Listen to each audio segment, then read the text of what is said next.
Schoolboy football not the answer, says Reggae Boyz youth coach, youth developer, youth talent identifier, John Wall.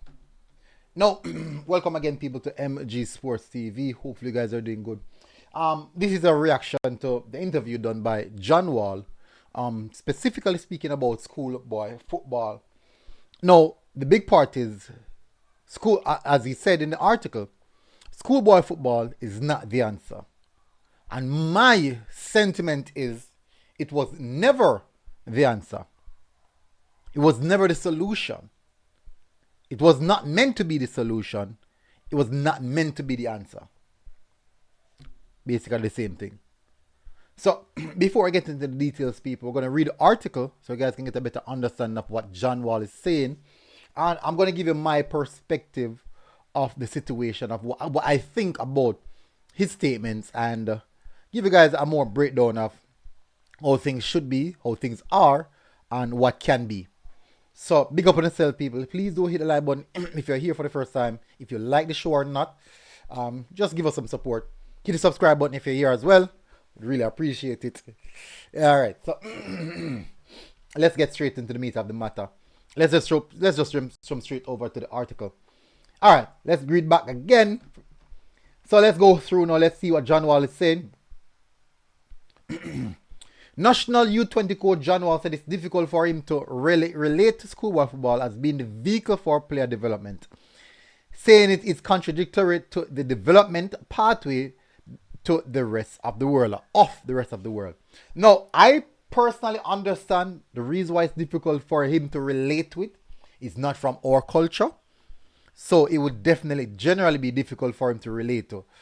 I, for one, I can relate. I have a different sentiment to schoolboy football than John Wall. I played schoolboy football.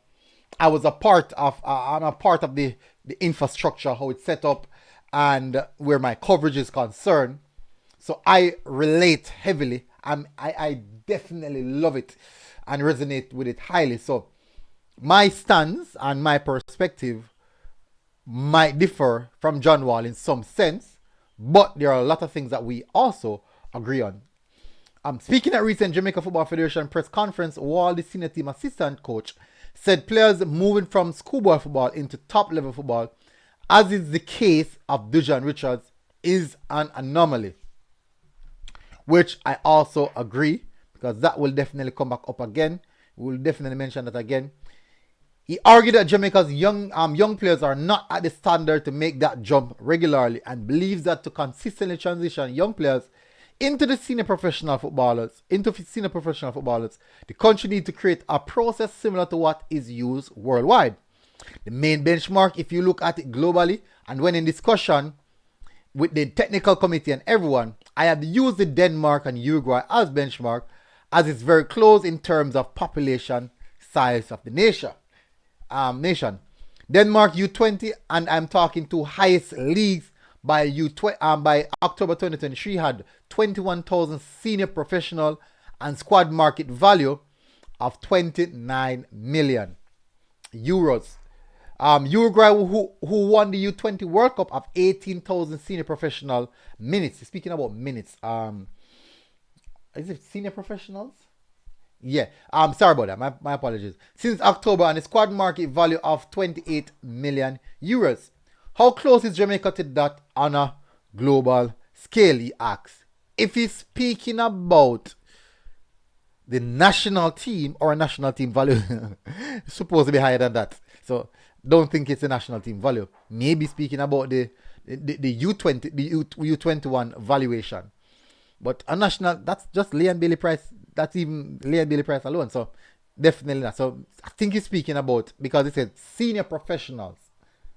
Senior professionals and the market value of 80 million. So I assume say it can't be the national team. Can't be. Anyway, he insists that the Jamaica Premier League, which is a semi-professional, is the closest most local players come to professional football. He also pointed out that that the demand for young talents keep growing, but that the development of the nation's young talents was severely hampered by the COVID-19 pandemic. Globally, how close are the players to playing senior professional football? The margin knows that players are getting younger and younger. They are better educated and they're in a way pre-selected. Domestically, we are looking at the group that probably been hit the most by COVID. They did not play too much at all, so it has been a race to the bottom, a depletion of the pool domestically, and that has been my observation. He continued. That isn't the only issue though. He reasoned, saying schoolboy football is not the answer to producing senior professional footballers. Unfortunately, I cannot relate to schoolboy football and convert that to global football. I cannot. It's a different game. So for me, we have to look at how we can recreate it in our environment. It is sad to say, but that's how far it's gone. You're looking at players who are playing a very limited amount of time and have very few competitive months on the global scale, he said. Nevertheless, he revealed that some schoolboys have been included in his roughly 80-man squad that will reduce to the 60 provincial list. According to Wall, scouting has taken his team far and wide for the best talent. Yes, there will be some schoolboys, but there is no more anomalies coming directly from schoolboy football and going directly into the international game. That's not your standard. He also believes that schoolboy competitions are a hindrance to the national program, as it is difficult to access players for training over those 3 months. It has been a process ever since March on a monthly basis, with the exception of July and except for September, October, and November. Schoolboy football months, because everyone kind of knows what Jamaica is all about, and it's pretty hard to get access to these players. Whew. That's a lot to read. Anyways, all right. So one, I don't have an issue. I think a lot of people believe that I have an issue with it. Two, I understand the point of view where it's coming from. As you guys can see, I have a list of names here. Baby Gardner, Walter Boyd, Rula Fassin, Duja Richards. These are some of the players that have passed through the schoolboy football system. Ronaldo Sifa, Shaman. There's a lot of lists. But all these players would have been particular, one and two particular for particular eras. But nonetheless, same as as Whisper. But nonetheless, it does mean that we don't produce good talents. We are saying that we do produce good talents, but we don't produce enough talents. We do not produce enough talents so that we can look into the schoolboy football system. And really and truly, the reason why I said that the schoolboy football was not designed to be the developmental factor for the senior footballing leagues in Jamaica, like the Jamaica Premier League, it's not necessarily that.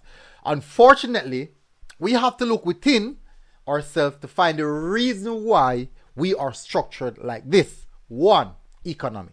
That's one of the main reasons why we are structured like that. Yes, I know you're gonna have people in the comment section that say, "Boy, the money is there. We could do this. We could do that. We could play football right through the rest of the year." No, we can't.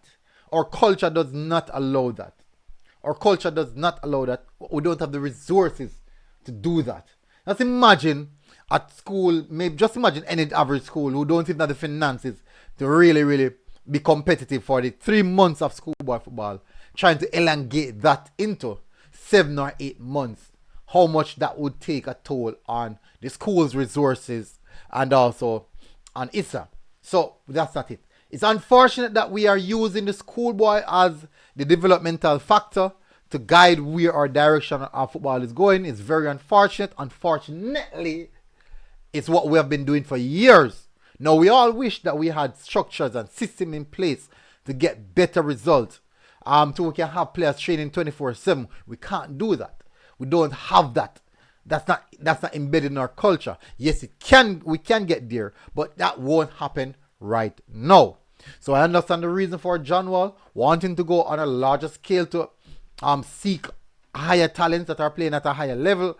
Nothing is wrong with that. Nothing at all is wrong with that. My message to John Wall is that I understand the reason why you won't relate to schoolboy football, because this is not your culture. This is not your culture. And I understand you looking at it in that perspective because you're coming from a more professional environment where there's a lot more resources to do the right thing and have the right structure in place. Well, if we can or set up something to have that in place, maybe at some point in time we can get it. But no, as it stands, no, we're not there as yet. We are totally not there as yet. Very unfortunate, but that's just unfortunate, but that's just the reality that we are facing at this present moment. Now, the Jamaica Premier League, if we can say, okay, fine, we have 3 players playing the Jamaica Premier League who are eligible to play U21 or U20, or maybe they can be considered. But if you can get players who are playing at a professional or higher level, who are U20 to play for us or represent us, that would definitely make the team better. Nonetheless, there's still anomalies in and around everywhere. You'll definitely always find anomalies. These are the players who just definitely stood out. Doesn't matter where in the world you are, they are good players, i.e. Dujan Richards. Doesn't matter what happened, what's going on, what's bad, what's good.